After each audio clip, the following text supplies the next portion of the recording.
Anya terdiam di depan jendela kaca ruang kerjanya yang menghadap ke jantung kota metropolitan. Di bawah sana, kendaraan-kendaraan tampak seperti semut yang sibuk, bergerak tanpa menyadari badai sunyi yang kini berpusar di dada Anya. Badai itu bukan datang dari pekerjaan, melainkan dari rumah, dari hati orang-orang yang selama ini ia sebut keluarga. Ia adalah pendiri dan pemilik perusahaan properti yang sukses.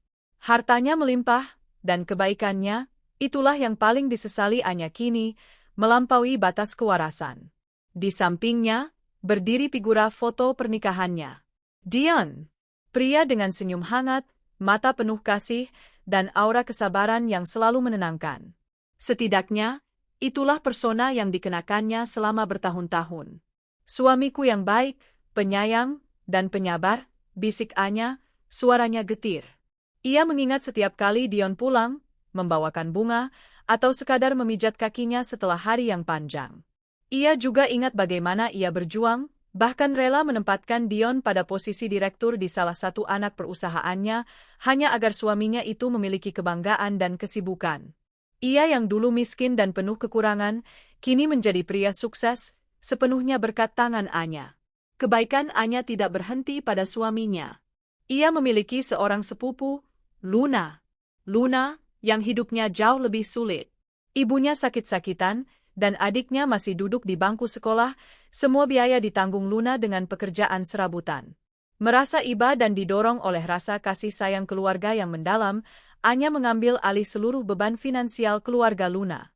Ia membelikan rumah yang layak untuk Luna, membiayai pengobatan bibinya, dan memastikan pendidikan adiknya terjamin. Luna membalas kebaikan itu dengan menjadi pendengar setia, teman curhat, dan bahkan penasihat terdekat Anya. Jangan khawatir, Kak. Suami kakak itu hanya sedang banyak tekanan kerja. Kakak harus lebih bersabar. Pria memang begitu kalau sedang sibuk, kata Luna waktu itu, tangannya lembut menggenggam tangan Anya di salah satu sudut kafe favorit mereka. Anya mengingat percakapan itu. Itu terjadi 2 bulan lalu, tepat saat perubahan sikap Dion mulai terasa. Dingin. Jauh. Panggilan telepon yang singkat dan pesan yang irit. Dion mulai sering pergi, mengklaim perjalanan dinas mendadak. 1 bulan terakhir, Dion bahkan tidak pulang sama sekali. Alasannya selalu sama, proyek besar di luar kota yang menuntut fokus penuh. Di tengah kekhawatiran itu, Luna adalah satu-satunya tempat Anya menumpahkan segala kegelisahan. Anya menceritakan bagaimana Dion mulai mengabaikan anak mereka, bagaimana kata-kata manis berganti menjadi kalimat perintah, dan bagaimana mata Dion sering terlihat kosong saat menatapnya. Aku sudah coba, Lun. Aku sudah bersabar, tapi ini sudah terlalu lama. Aku merasa dia seperti orang asing, keluh Anya saat itu. Luna hanya menghela napas, matanya dipenuhi ekspresi kasihan yang sempurna. Mungkin kakak terlalu berprasangka. Kakak harus percaya pada cinta kalian. Sabar, Kak. Kuncinya sabar. Kata-kata, sabar, itu, kini terasa seperti ludah beracun yang ditaburkan di atas lukanya sendiri. Puncak dari keganjilan ini terjadi 2 minggu yang lalu, saat Anya tanpa sengaja menemukan sebuah email yang tidak sengaja terbuka di laptop kerja Dion yang ditinggalkannya. Email itu adalah konfirmasi pemesanan lokasi pernikahan mewah di luar kota, lengkap dengan rincian catering dan gaun pengantin yang sangat mahal. Di bagian penerima, tercantum nama Dion dan nama Luna. Dunia Anya runtuh. Namun ia tidak berteriak, tidak menangis, dan tidak menghancurkan apapun. Rasa sakit yang mematikan itu seketika berubah menjadi hawa dingin yang menusuk tulang, diikuti oleh gelombang kemarahan yang membakar. Api itu membakar bukan untuk merusak, melainkan untuk menempa baja rencana. Pengkhianatan yang sempurna, gumam Anya, wajahnya tanpa ekspresi. Anya menyadari semuanya kini. Perubahan sikap Dion bukan karena pekerjaan, melainkan karena hasratnya sudah beralih pada Luna. Dan Luna, sepupu yang ia anggap adik, teman curhat yang ia biaya hidupnya, adalah dalang di balik semua bisikan, sabar, itu, menenangkan Anya sambil diam-diam menancapkan belati pengkhianatan di punggungnya. Yang lebih parah, Anya menemukan bahwa uang yang digunakan untuk membiayai pernikahan mewah itu adalah uang perusahaan yang dicuri Dion melalui manipulasi laporan keuangan kecil-kecilan. Uang yang seharusnya menjadi tunjangan karyawan, uang yang ia percayakan sepenuhnya di tangan suaminya. Mereka tidak hanya mengkhianati pernikahannya, tetapi juga menggerogoti hidupnya dan mencuri uangnya, seolah-olah ia adalah sapi perah yang bodoh. Anya menutup laptop itu perlahan. Ia tidak menghubungi Dion, tidak menghubungi Luna. Ia memilih untuk bersembunyi di balik topeng kesedihan dan kepasrahan, membiarkan mereka merasa menang. Biarkan mereka melangkah lebih jauh, menikmati hadiah awal dari uang curian itu. Ia tahu, tanggal pernikahan mereka tinggal seminggu lagi. Dan ia juga tahu, rencana bulan madu mereka yang spektakuler ke Turki yang akan membawa serta seluruh keluarga Dion. Keluarga yang dulu ia bantu dari kemiskinan dan kini menghinanya, dan keluarga Luna, sudah dipersiapkan secara matang. Mereka bahkan sudah memesan tiket kelas 1. Turki? Tentu saja, gumam Anya sambil tersenyum tipis, senyum yang mengerikan. Anggap saja aku sedang memberikan mereka karcis sekali jalan menuju kepanikan. Dalam diam, Anya mulai menyusun siasat yang lebih dingin, lebih kejam, dan lebih mematikan dari sekadar konfrontasi. Ia adalah ratu di kerajaannya sendiri. Ia memiliki kekuasaan, ia memiliki uang, dan yang terpenting, ia memiliki bukti dan koneksi. Malam itu, bukannya menangis, Anya justru bekerja. Ia memanggil kepala tim hukum pribadinya, tim keuangannya, dan seorang pengawal kepercayaannya. Di atas meja kerjanya, bukan lagi dokumen properti yang menumpuk, melainkan daftar aset, nomor rekening, surat kuasa, dan dokumen pemecatan. Aku ingin semua aset atas nama Dion dibekukan. Semua yang berhubungan dengan perusahaanku, dicabut. Aku ingin rumah yang kuberikan pada Luna segera dijual tanpa pemberitahuan. Dan aku ingin, di hari mereka seharusnya terbang, mereka tidak punya apa-apa kecuali baju di punggung mereka. Perintah Anya, suaranya tenang, namun penuh otoritas. Termasuk, rumah tempat kami tinggal, tanya kepala hukumnya, terkejut. Anya mengangguk. Ya, kunci rumah itu harus ada di tangan saya sebelum mereka kembali. Mobilnya, sita. Dan Dion, dia dipecat dari semua posisi di perusahaanku, efektif hari ini. Mereka semua terkejut dengan kecepatan dan ketegasan bos mereka, namun tidak ada yang berani membantah. Mereka tahu, ketika Anya sudah mengambil keputusan, bahkan dunia pun tidak bisa menghentikannya. Anya tersenyum lagi. Balas dendam ini akan menjadi karya seni terbesarnya. Ia akan membiarkan mereka menikmati pernikahan palsu itu. Itu adalah panggung sandiwara terakhir mereka. Panggung yang akan segera ia rubuhkan dengan satu pukulan telak, tepat di hadapan publik, di tempat yang paling mereka impikan, bandara internasional. Sementara Dion dan Luna sibuk berbulan madu di imajinasi mereka, Anya sudah membeli tiket penerbangan. Bukan untuk bulan madu, melainkan untuk memulai hidup baru. Tujuannya sama, Turki. Tapi kali ini, ia akan tiba sebagai pemenang, bukan korban. Ia akan membawa anaknya, pelayan setianya, dan pengawalnya. Bersabar, katamu, Luna? Aku akan bersabar sampai saat itu tiba, desis Anya, matanya kini berkilat tajam, jauh dari tatapan mata lembut sang istri yang biasa. Perhitungannya sudah dimulai. Rencana itu berjalan mulus. Pernikahan mewah itu digelar. Anya mengirimkan karangan bunga terbesar dengan pita bertuliskan, "Selamat menikmati kesenangan terakhir Anda."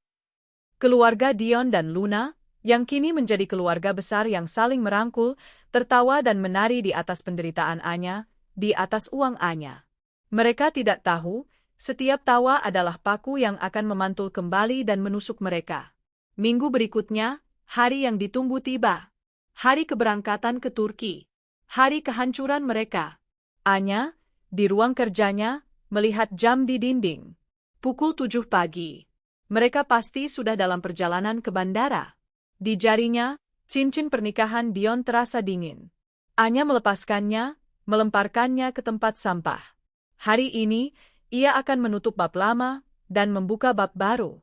Bab yang di dalamnya, ia adalah pemeran utama, sang ratu, yang tidak akan pernah lagi membiarkan kebaikan dimanfaatkan. Penerbangannya adalah pukul 11. Ia memastikan semua surat pembekuan aset, penyitaan mobil, dan penjualan rumah Luna sudah dieksekusi sebelum pukul 9. Pukulan pertama akan mendarat di bandara. Pukulan kedua, Di rumah mereka. Waktunya, anakku. Kita akan memulai petualangan, kata Anya pada putranya yang masih kecil, yang kini memegang erat boneka kesayangannya. Anya siap. Ia sudah bersabar terlalu lama. Kini, giliran mereka yang akan merasakan apa artinya penantian yang menyakitkan. Pukul 8.30 pagi, Bandara Internasional dipenuhi hiruk-pikuk khas penerbangan pagi. Di tengah keramaian itu, tampak sebuah rombongan besar yang berseri-seri, jelas menunjukkan kegembiraan luar biasa. Dion tampil necis dengan kemeja linen mahal, hadiah ulang tahun dari Anya yang kini ia kenakan untuk bulan madu bersama wanita lain, berjalan di samping Luna. Luna, mengenakan gaun putih sederhana namun elegan, menggandeng erat lengan Dion. Aura kebahagiaan palsu mereka memancar, dikelilingi oleh keluarga mereka yang juga turut serta. Ibu Dion, adik-adiknya, dan keluarga inti Luna. Mereka baru saja menyelesaikan check-in, yang beruntungnya sudah dibayar lunas menggunakan uang curian Anya. Semua orang tampak bangga dan puas. Bagi keluarga Dion, ini adalah kemenangan mutlak. Anak mereka, Dion, kini menjadi pria sukses sejati, mampu membawa seluruh keluarganya menikmati kemewahan yang tidak pernah terbayangkan, setelah meninggalkan istri yang mereka anggap terlalu dominan, padahal dialah yang mengangkat martabat mereka. Bagi keluarga Luna, ini adalah tiket keluar dari kemiskinan dan penyakit. Mereka tertawa, berbicara keras, dan sesekali melirik sinis pada penumpang lain, seolah berkata, "Lihat, kami mampu pergi ke Turki.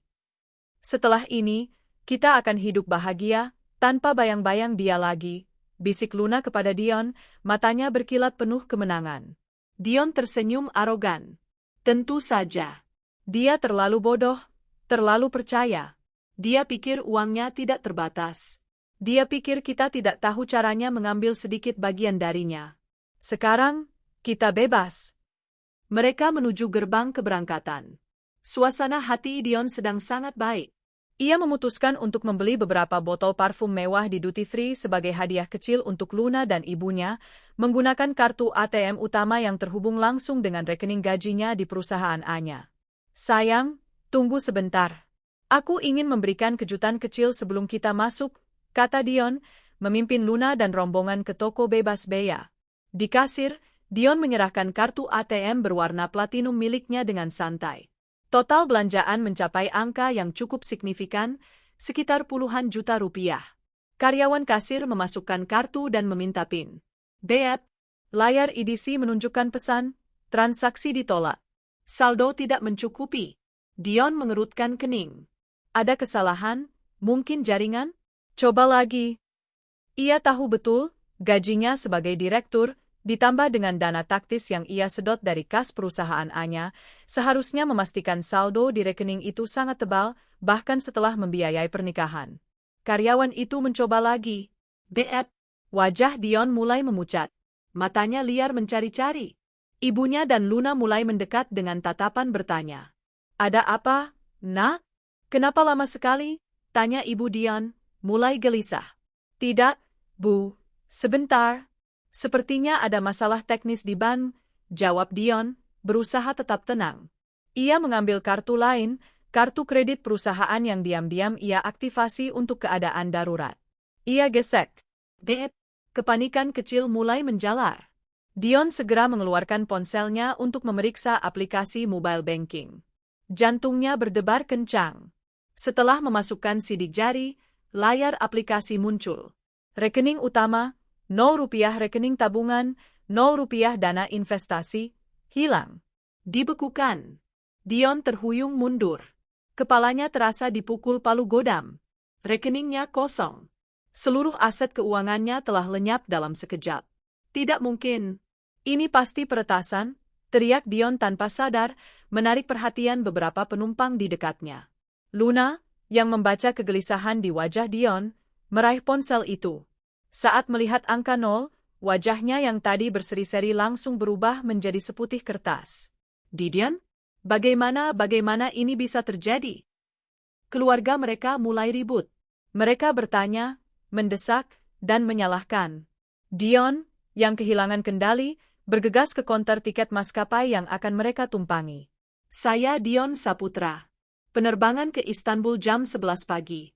Saya perlu konfirmasi tiket saya, suaranya meninggi. Petugas di konter memeriksa layar komputernya dengan tenang. Mohon maaf, Bapak Dion Saputra? Kami menemukan bahwa tiket atas nama Bapak, Nyonya Luna, dan seluruh rombongan sudah dibatalkan. Pembatalan dilakukan pagi ini pukul 9 oleh pemegang kartu kredit yang digunakan untuk pembayaran awal. Dibatalkan? Siapa yang membatalkan? Teriak Dion, mencengkeram tepi konter. Informasi yang tertera, pembayaran ditarik kembali karena dugaan transaksi penipuan, dan tiket sudah dikembalikan dan dibatalkan sepenuhnya. Kami tidak bisa memprosesnya lagi, Tuan. Anda harus membeli tiket baru. Membeli tiket baru. Kata-kata itu berputar di kepala Dion. Ia tidak punya uang sepeser pun. Bahkan tiketnya yang dibeli dengan uang curian pun kini lenyap, uangnya ditarik kembali oleh sumber aslinya. Anya. Seluruh rombongan mendengar pengumuman itu. Tawa dan kebanggaan mereka seketika lenyap, digantikan oleh raungan kekecewaan dan kemarahan. Ibu Dion menangis histeris. Adik Luna mulai merengek. Kamu bilang kamu sudah bayar semua. Kamu sudah janji akan bawa kami semua? Teriak salah satu adik ipar Dion. Ini pasti ulah si Anya itu. Dia tahu. Dia pasti balas dendam. Jerit Luna, air mata mulai membanjiri wajah cantiknya yang kini tampak ketakutan. Saat kekacauan mencapai puncaknya, Dion berdebat dengan petugas, Luna menangis meraung, dan kedua keluarga saling menyalahkan dalam bahasa yang keras, sebuah keheningan aneh melanda area itu. Dari kejauhan, melangkah masuklah sosok yang mereka kenal sekaligus takuti. Anya. Namun, ini bukanlah Anya yang dulu mereka kenal. Bukan istri yang selalu terlihat lelah dan memaafkan. Anya melangkah masuk dengan gaun musim semi rancangan desainer ternama, kacamata hitam besar menutupi matanya, dan rambut ditata sempurna. Ia tidak sendiri. Di samping kirinya, seorang pengawal bertubuh besar dan berwajah datar berjalan tegak. Di kanannya, putranya yang lucu digendong oleh pelayan setianya, Embok Ijah, yang tersenyum tulus. Anya memancarkan aura kekayaan dan kekuasaan yang tak terbantahkan. Ia berjalan lurus, melewati kerumunan yang terkejut, menuju konter check-in kelas 1, tepat di belakang keluarga yang sedang dilanda bencana itu. Ketika melewati Dion dan Luna, Anya melepas kacamata hitamnya perlahan. Mata coklatnya yang tajam menatap lurus ke arah mereka, tanpa sedikit pun emosi. Lalu, ia tertawa. Tawa yang renyah, merdu, namun terdengar seperti denting bel kematian bagi pasangan itu. Selamat pagi, Tuan dan Nyonya, sapa Anya dengan suara yang jelas, suaranya bergema di tengah keheningan yang mencekam. Dion dan Luna, yang tadinya berlutut memohon pada petugas, sontak berdiri. Wajah mereka pucat pasi, menatap Anya seolah melihat hantu. Anya? Sedang apa kau di sini? Tanya Dion, gagap.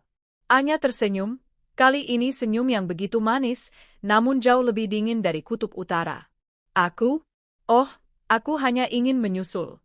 Bukankah Turki sedang indah di musim ini? Aku dan putraku juga akan berlibur ke sana. Kau tahu? Kau tahu semuanya? Luna berteriak, air matanya bercampur riasan yang luntur. Anya mengangguk pelan. Tentu saja, Luna. Aku tahu semua. Aku tahu perselingkuhan kalian.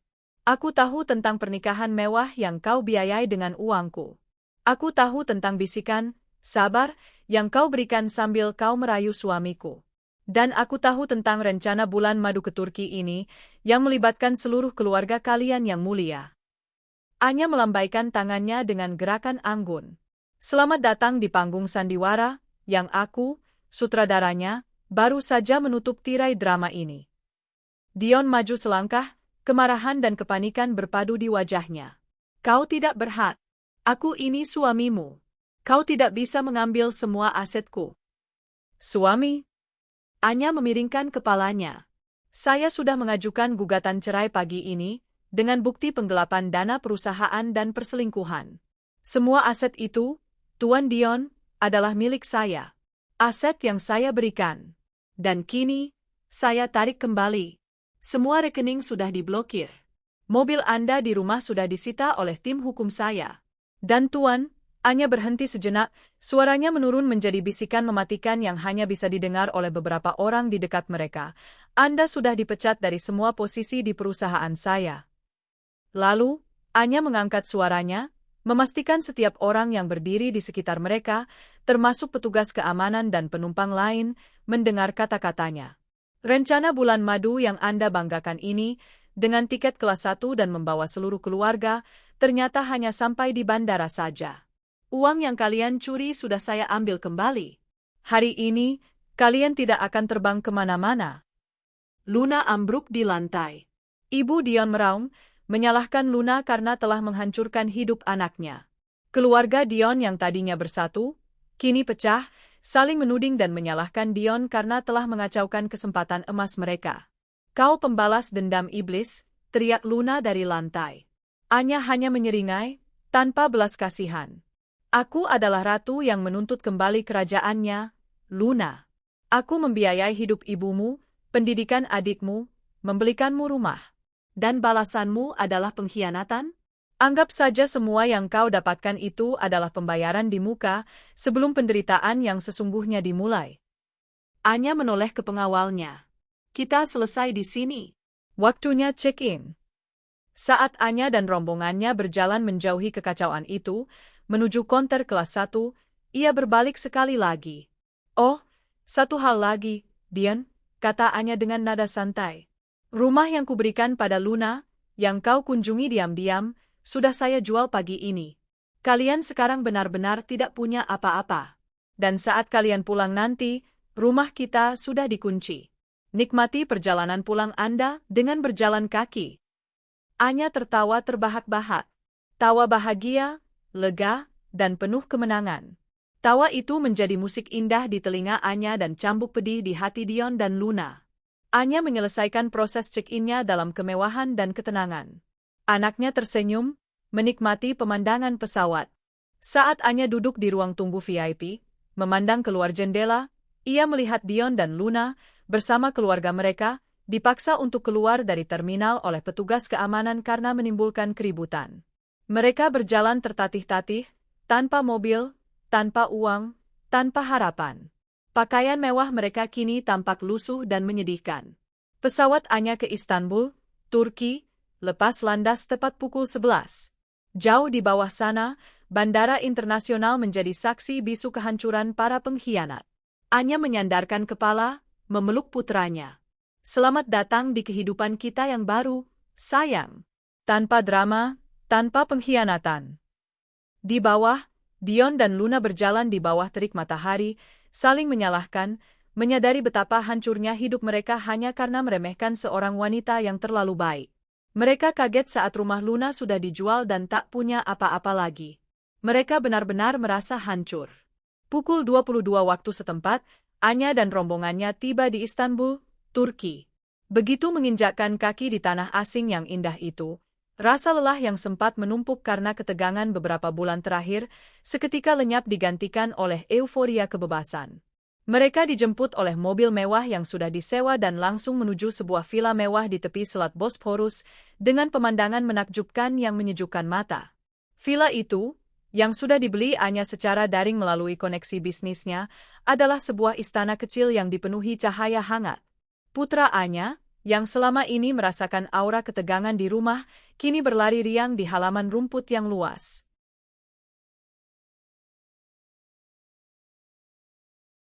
Selamat datang, Tuan Muda, sapa Mbok Ijah, pelayan setia yang merangkap pengasuh, dengan mata berkaca-kaca.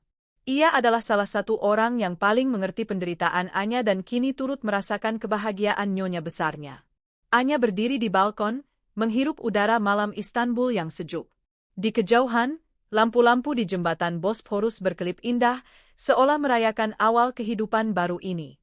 Tidak ada lagi bayang-bayang pengkhianatan, tidak ada lagi senyum palsu, tidak ada lagi bisikan, sabar, yang menusuk. Ini adalah hadiah untuk diriku sendiri, sayang, bisik Anya kepada putranya yang kini memeluk kakinya. Kita sudah bebas. Kita akan bahagia.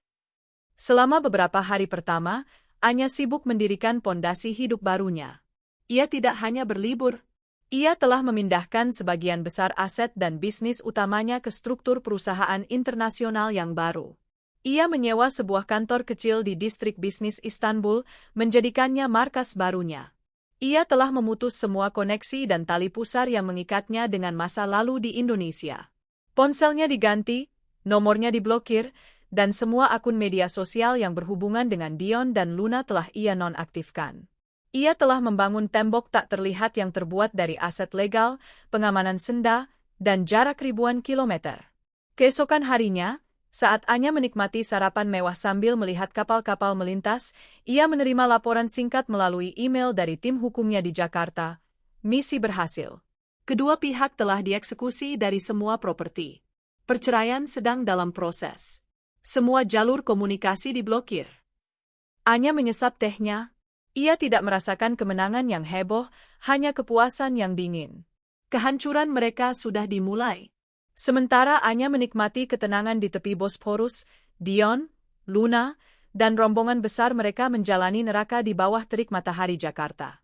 Setelah diusir secara memalukan dari bandara, mereka menyadari bahwa mereka tidak punya uang tunai sama sekali, semua ATM diblokir. Ini semua salahmu, Dion. Kenapa kau tidak menyimpan uang tunai di dompet? Teriak Ibu Dion, kepalanya pening karena malu dan kelelahan. Aku sudah berusaha. Dia mengambil semuanya. Dasar wanita iblis, balas Dion, wajahnya memerah karena amarah dan rasa panas. Ia adalah direktur sukses yang kini berjalan kaki di bahu jalan, menahan tatapan iba atau jijik dari pengguna jalan lain. Pakaian necisnya kini penuh keringat dan debu. Luna, yang kakinya sakit karena memakai sepatu hak mahal, terhuyung-huyung. Ia tidak bisa lagi menahan air mata, tapi tangisannya kini adalah tangisan penyesalan, bukan kesedihan. Kenapa kau harus curang padanya? Dia sudah sangat baik padaku. Dia yang membiayai ibuku. Diam, Luna. Kau juga menikmati hasilnya. Kau menikahiku dengan uang curian itu, bentak Dion, menusuk Luna dengan jari telunjuknya. Rombongan keluarga besar yang tadinya tertawa riang kini menjadi sekelompok orang yang saling menghujat. Mereka terpaksa menjual beberapa barang berharga yang mereka kenakan, seperti jam tangan Dion dan perhiasan kecil milik Luna, hanya untuk mendapatkan uang receh agar bisa membeli air minum dan naik bus ke pusat kota.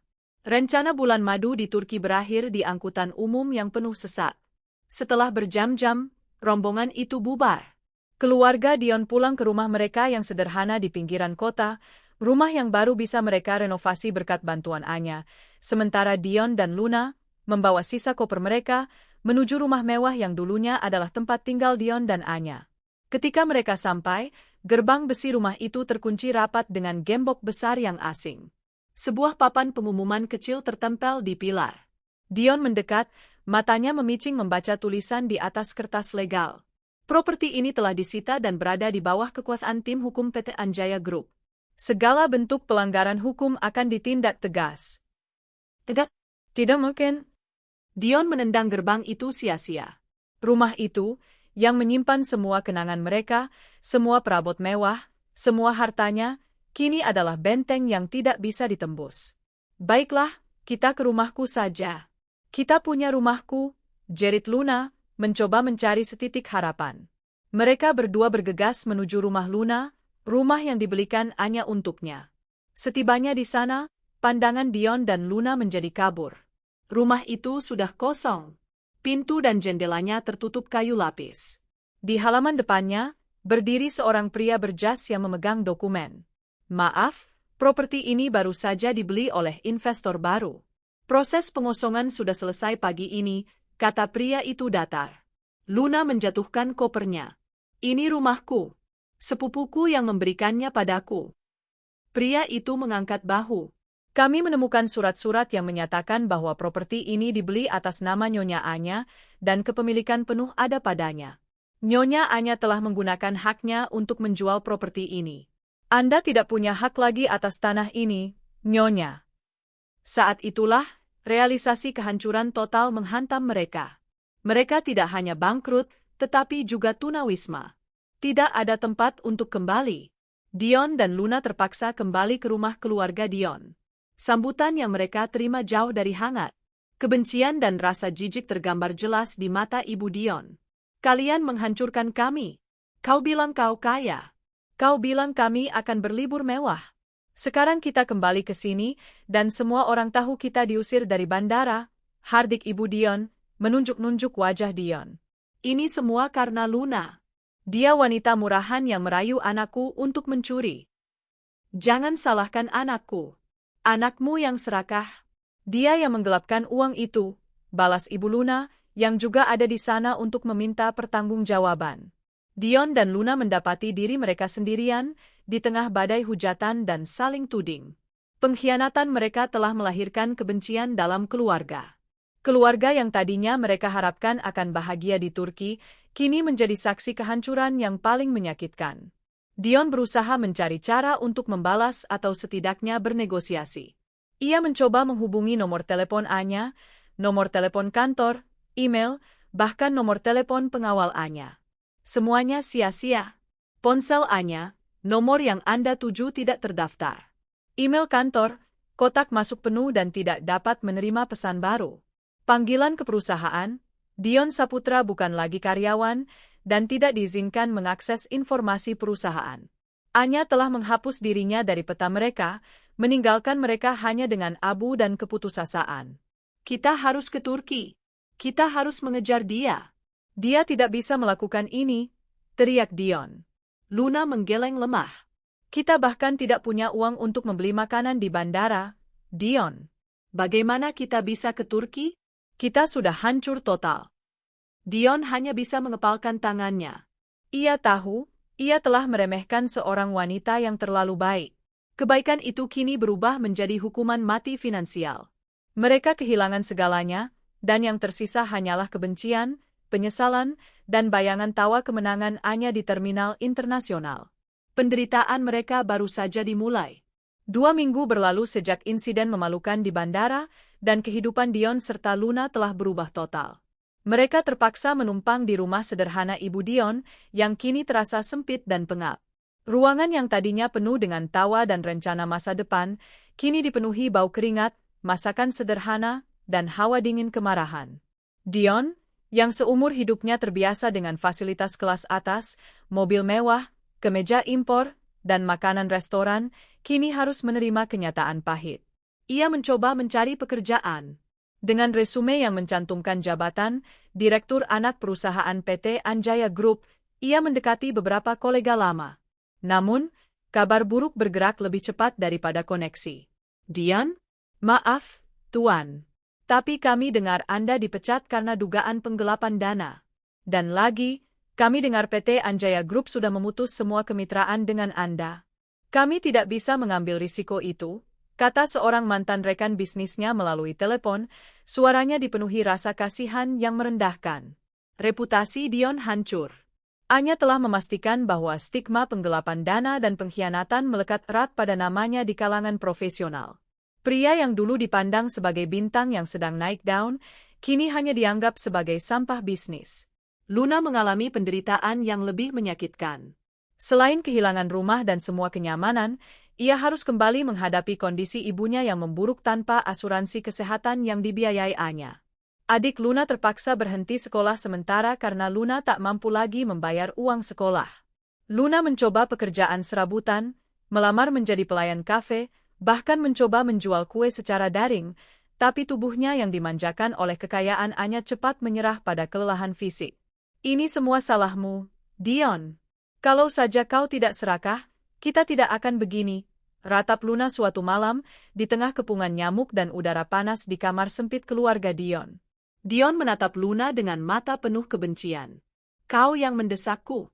Kau yang pura-pura bersabar di depan Anya, padahal kau mengincar hartanya.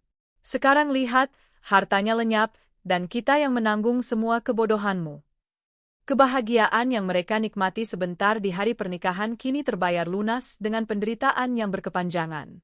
Keluarga Dion dan keluarga Luna kini sepenuhnya saling menyalahkan. Ibu Dion menolak memberi makan Luna, dan Ibu Luna menuduh Dion merusak masa depan putrinya. Mereka hidup dalam neraka tanpa privasi, tanpa uang, dan tanpa harapan. Dion, yang terbiasa hidup dengan kekuasaan, tidak bisa menerima kekalahan ini. Ia yakin Anya pasti meninggalkan jejak kelemahan. Kita tidak bisa begini, Lun. Kita harus membalas. Kita harus tunjukkan padanya bahwa dia tidak bisa menghancurkan kita, kata Dion dengan mata liar. Upaya balas dendam mereka sangatlah naif, mengingat perbandingan kekuatan mereka dengan Anya. Upaya pertama, menyerang kantor lama. Dion mencoba menyelinap ke kantor lama PT Anjaya Group. Tujuannya adalah mencuri beberapa data penting atau setidaknya membuat keributan. Namun, begitu ia mendekati lobi, ia langsung dihadang oleh pengawal baru, pengawal yang jauh lebih besar dan lebih profesional dari yang ia kenal. Maaf, Tuan Dion. Anda tidak diizinkan masuk. Akses Anda dicabut secara permanen. Jika Anda melangkah lebih jauh, kami akan memanggil polisi atas tuduhan pelanggaran batas properti, kata sang pengawal, suaranya tanpa celah, sambil sesekali melirik ke arah kamera pengawas yang baru dipasang. Dion diusir paksa, merasa sangat terhina. Upaya kedua, mencoba media sosial. Luna mencoba membuat akun media sosial palsu untuk mencemarkan nama baik Anya, menuduhnya sebagai istri yang kejam dan pencuri.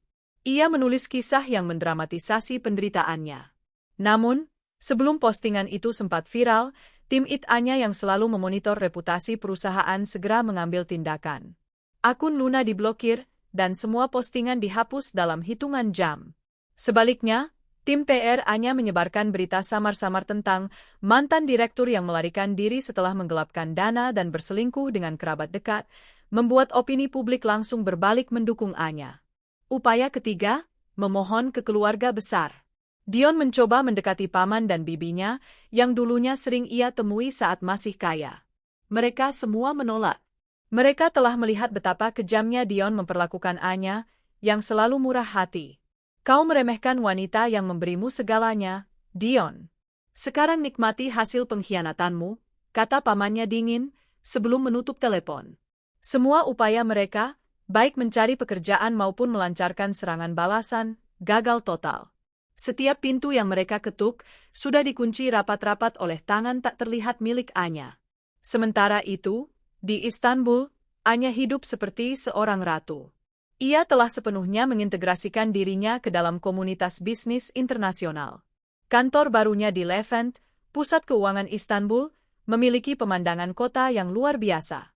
Ia tidak hanya mengelola bisnis properti lamanya, yang kini dikendalikan oleh CEO yang sangat kompeten di Jakarta, tetapi juga membuka lini bisnis baru di sektor pariwisata dan teknologi, memanfaatkan koneksi barunya di Eropa dan Timur Tengah.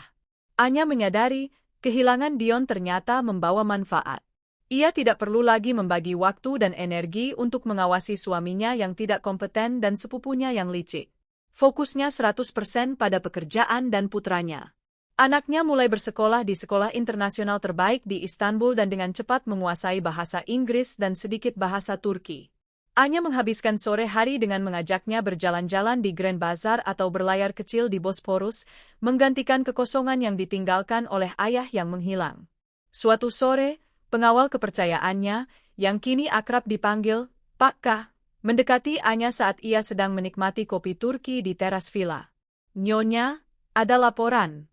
Dion Saputra dan Luna sudah kehabisan uang dan mencoba mencari pekerjaan serabutan. Mereka gagal di semua upaya. Luna sempat mencoba mencemarkan nama baik Nyonya di media sosial, namun sudah kami atasi, lapor Pak K. Anya meletakkan cangkir kopinya. Wajahnya tetap tenang, tanpa rasa kasihan. Pastikan semua pintu di Jakarta tetap terkunci rapat untuk mereka. Jangan biarkan mereka mendapatkan pekerjaan yang layak, bahkan di tingkat rendah, yang bisa memberi mereka stabilitas, perintah Anya. Saya tidak ingin mereka merasa nyaman sedikit pun. Penderitaan mereka harus terus berlanjut sampai mereka benar-benar mengerti arti pengkhianatan. Dan bagaimana dengan perceraian? Tanya Pak K. Biarkan tim hukum menundanya. Saya ingin Dion dan Luna tetap terikat, tanpa bisa menikah secara legal, sambil mereka terus hidup dalam kemiskinan, balas Anya, senyum tipis terukir di bibirnya. Sebuah ikatan palsu, yang dulunya adalah komitmen suci, kini diubah Anya menjadi belenggu yang menyakitkan. Anya menatap ke arah Selat Bosporus yang membiru. Di sana, di balik benteng keuangannya, ia aman dan bahagia. Jauh dari sana, di bawah debu dan panasnya Jakarta, Dion dan Luna berjuang dalam keputusasaan yang diciptakan oleh tangan mereka sendiri. Babak baru ini adalah tentang kelangsungan penderitaan mereka dan puncak kemakmuran Anya. 3 bulan telah berlalu. Musim hujan di Jakarta terasa lebih dingin, tetapi kemiskinan yang mencekik membuat segalanya terasa panas dan pengap. Hukuman yang dijatuhkan Anya tidak hanya memukul Dion dan Luna, tetapi juga merambat ke akar keluarga mereka yang pernah diuntungkan oleh kebaikan Anya. Di rumah sempit Ibu Dion, suasana tidak pernah damai. Kebencian telah mengakar kuat. Ibu Dion yang dulunya bangga memiliki anak, direktur, kini harus kembali berjualan makanan kecil untuk menyambung hidup. Uang pensiunan yang Dion berikan padanya sudah lama habis. Ia menyalahkan Luna sepenuhnya. "Kau perusak. Kalau bukan karena kau, kami tidak akan kembali hidup begini," teriak Ibu Dion suatu pagi, melemparkan piring kotor ke arah Luna. Dion sendiri sudah tidak mampu membela Luna. Ia terlalu sibuk mencari uang receh. Rumah sederhana itu kini menjadi neraka. Tidak ada yang berpihak pada Dion dan Luna, yang dianggap sebagai pembawa sial dan penyebab kehancuran kolektif. Adik-adik Dion, yang dulunya memandang Dion dengan penuh hormat, kini mengejeknya karena gagal mempertahankan kekayaan Anya. Kondisi Luna jauh lebih parah. Ia menerima kabar bahwa ibunya jatuh sakit parah, kondisinya memburuk drastis sejak layanan kesehatan yang dibiayai Anya dihentikan. Luna mendatangi ibunya yang terbaring lemah. Maafkan Luna, Bu. Aku tidak punya uang untuk membawamu ke rumah sakit," bisik Luna, memeluk ibunya yang kurus. Kau menjual kami demi kekayaan semu. Luna, kata ibunya dengan suara serak, tatapan kecewa itu adalah belati terbuat dari rasa bersalah. "Anya sudah seperti malaikat, membantu kita. Kau mengkhianati kebaikannya, dan kau menghukum kami semua. Adikmu, dia bahkan tidak bisa melanjutkan sekolahnya." Air mata Luna mengalir deras. Rasa bersalah ini lebih menyakitkan daripada pukulan fisik. Ia telah menukar kasih sayang dan kebaikan sejati seorang sepupu dengan hasrat sesaat pada suami orang. Penderitaan ibunya, air mata adiknya, semuanya adalah hasil dari keserakahannya yang dibungkus dengan bisikan palsu, sabar, kepada Anya. Dion, mantan direktur dengan gelar emba dari luar negeri, kini terpaksa bekerja sebagai buruh harian lepas di pelabuhan. Ia mengangkat karung beras dan barang-barang berat. Tubuhnya yang terbiasa duduk di kursi eksekutif cepat menderita. Telapak tangannya kapalan dan sakit, punggungnya nyeri tak tertahankan, dan wajahnya yang dulu bersih kini dipenuhi debu dan keringat. Gaji harian yang ia dapat hanya cukup untuk makan dirinya dan Luna, serta sedikit tambahan untuk Ibu Dion, jauh dari kata cukup. Suatu hari, seorang mantan stafnya di PT Anjaya Group kebetulan melintas di area pelabuhan dan melihat Dion sedang menarik gerobak dengan wajah lusuh. Staf itu berhenti, menatap Dion dengan pandangan yang sulit diartikan, campuran rasa kasihan, kejutan, dan arogansi. "Tuan Dion, benarkah itu Anda?" tanyanya ragu. Dion menunduk, malu tak tertahankan. Ia ingin bersembunyi. "Ya, ini aku, Bimo." "Ya Tuhan, saya turut prihatin, Tuan. Saya dengar Nyonya Anya sekarang sudah di Turki. Kantor kita berjalan sangat baik, bahkan lebih efisien tanpa Anda. Kami semua terkejut dengan apa yang Nyonya lakukan." Bimo mengucapkan kata-kata itu dengan nada yang sangat sopan, tetapi di dalamnya tersirat rasa puas. Dion menyadari, semua orang di Jakarta kini tahu kejatuhannya. Ia menjadi tontonan, sebuah dongeng peringatan tentang keserakahan. Luna juga tidak lebih baik. Setelah gagal di pekerjaan kafe, ia mencoba menjadi petugas kebersihan. Ia menghabiskan hari-harinya di bawah terik matahari, membersihkan jalanan. Suatu sore, ia melihat mobil mewah yang lewat, mobil yang persis sama dengan yang pernah ia kendarai saat ia menjadi Nyonya Dion yang baru. Ia meremas sapu di tangannya, air mata bercampur dengan debu di wajahnya. Mereka berdua bertemu di halte bus Kusam, tempat mereka harus naik angkutan umum untuk pulang.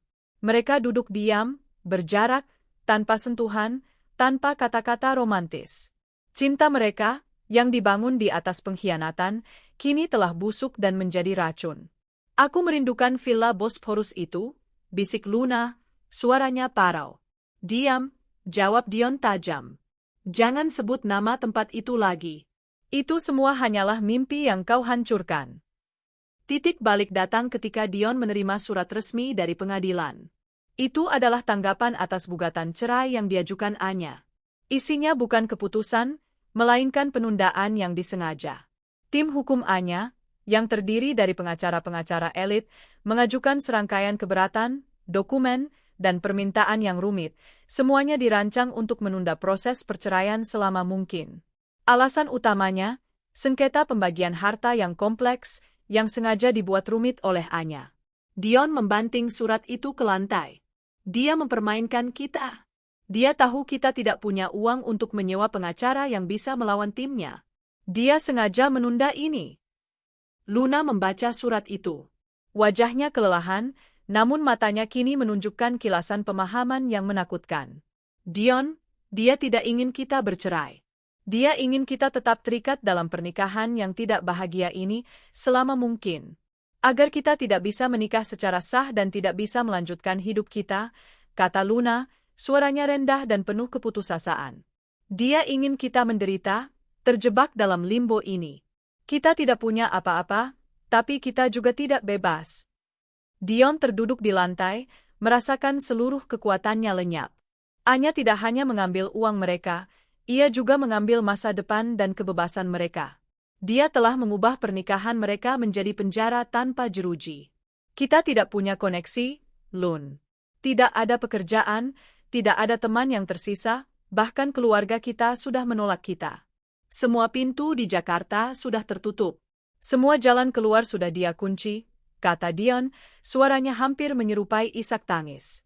Jadi, kita harus bagaimana? Tanya Luna, memandang wajah Dion yang kini tampak tua dan hancur. Dion mengangkat kepalanya, matanya yang lelah menatap langit-langit kusam. Ada satu nama yang terus berputar di kepalanya. Satu-satunya orang yang memegang kunci kebebasan dan pengampunan mereka. Kita harus menghadapinya, Luna, ucap Dion, suaranya serak tapi penuh tekad yang dipaksakan. Kita harus pergi ke tempat dia berada. Kita harus memohon. Hanya dia yang bisa menghentikan semua ini. Hanya Anya. Keputusan itu, yang dipenuhi rasa malu, adalah satu-satunya jalan keluar yang tersisa. Mereka harus menjual sisa-sisa harga diri mereka untuk bisa membeli tiket pesawat termurah menuju Istanbul. Mereka harus berjalan ke benteng musuh, tanpa daya, dan bersujud di hadapan ratu mereka yang sedang berkuasa di tepi Bosporus. Keputusan untuk pergi ke Istanbul adalah hal yang paling memalukan yang pernah diambil Dion dan Luna. Ini adalah pengakuan mutlak atas kekalahan, bahwa semua upaya mereka untuk bangkit hanya sia-sia belaka, dan mereka sepenuhnya berada di bawah kendali Anya. Untuk mendapatkan uang tiket pesawat termurah, rute transit panjang, kursi kelas ekonomi, tanpa bagasi tambahan, Dion terpaksa menjual dua barang terakhir yang masih ia miliki dan yang paling ia hargai, cincin kawinnya dengan Anya, yang ia simpan diam-diam, dan arloji bermerek yang tersisa. Luna, dengan air mata penyesalan, menjual kalung emas pemberian ibunya. Semua itu nyaris tidak cukup. Kita menjual harga diri kita, Lun, bisik Dion saat mereka menunggu penerbangan di terminal domestik yang ramai. Wajahnya kurus, garis-garis kelelahan terlihat jelas. Kita menjualnya sejak kita mengkhianati Anya, Dion. Ini hanyalah bayarannya, jawab Luna pahit. Perjalanan ke Istanbul adalah siksaan. Selama puluhan jam di dalam pesawat yang pengap, Dion dan Luna tidak bisa tidur nyenyak. Mereka hanya bisa mengenang bulan madu mewah yang seharusnya mereka nikmati di Turki, yang kini mereka tukar dengan penerbangan paling menyedihkan. Setiap benturan dan turbulensi seolah menjadi peringatan bahwa mereka tidak layak mendapatkan kenyamanan. Saat fajar menyingsing dan pesawat mereka mendarat di Bandara Istanbul yang megah, bandara yang sama yang gagal mereka masuki beberapa bulan lalu, mereka merasakan kontras yang menyengat. Di Jakarta, mereka hidup dalam debu. Di sini, segala sesuatu berkilauan, teratur, dan mewah.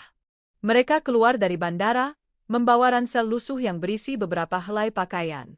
Mereka adalah dua titik hitam yang menyedihkan di antara lautan turis mewah dan pengusaha necis. Setelah bertanya ke sana kemari dan menghabiskan sisa uang untuk taksi, mereka tiba di distrik Levent, jantung keuangan Istanbul. Mereka berdiri di depan sebuah gedung pencakar langit yang desainnya ultramodern dan dipenuhi kaca. Di lantai teratas, Terpampang logo perusahaan yang mereka kenali, meskipun desainnya sedikit diubah. Anjaya Global Holding. Dion menelan ludah. Kantor ini jauh lebih besar dan lebih megah daripada kantor pusat PT Anjaya Group di Jakarta. Dia benar-benar membangun kerajaan di sini, gumam Luna, matanya dipenuhi kecemburuan dan rasa gentar. Mereka masuk ke lobi, yang interiornya didominasi marmer putih dan seni kontemporer. Seorang resepsionis cantik menyambut mereka dengan bahasa Inggris yang sempurna.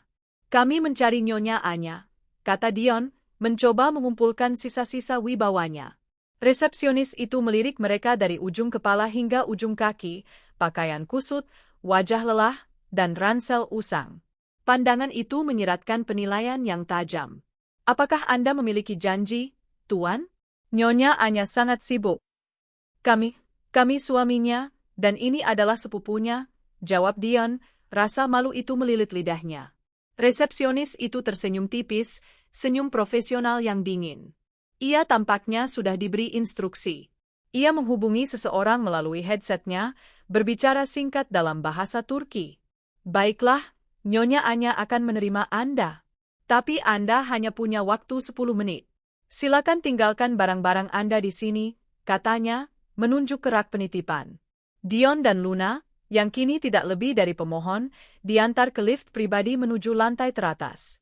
Di dalam lift yang hening itu, mereka bisa melihat panorama Istanbul yang indah, tetapi hati mereka dipenuhi ketakutan. Mereka akan menghadapi hakim dan algojo mereka. Saat pintu lift terbuka, mereka dihadapkan pada pemandangan yang memukau. Sebuah kantor penthouse dengan dinding kaca penuh menghadap langsung ke Selat Bosporus yang biru. Di tengah ruangan mewah itu, di balik meja kayu gelap yang besar, duduk Anya. Anya terlihat berbeda. Ia mengenakan setelan bisnis yang sempurna, rambutnya ditata rapi, dan aura kekuasaan memancar darinya. Di sampingnya, berdiri Pak K, pengawal pribadinya, dengan ekspresi wajah yang datar dan mengancam. Di sisi lain ruangan, bermain dengan mainan edukatif yang mahal, adalah putra Anya. Sang anak tampak bahagia dan sehat, sama sekali tidak terpengaruh oleh kehadiran kedua orang asing yang lusuh itu. Anya tidak berdiri. Ia hanya menunjuk 2 kursi di hadapannya, tatapannya sedingin es Bosporus. "Silakan duduk, Dion." "Luna," sapa Anya, suaranya tenang, jelas, dan mematikan. Dion dan Luna duduk, tubuh mereka terasa gemetar.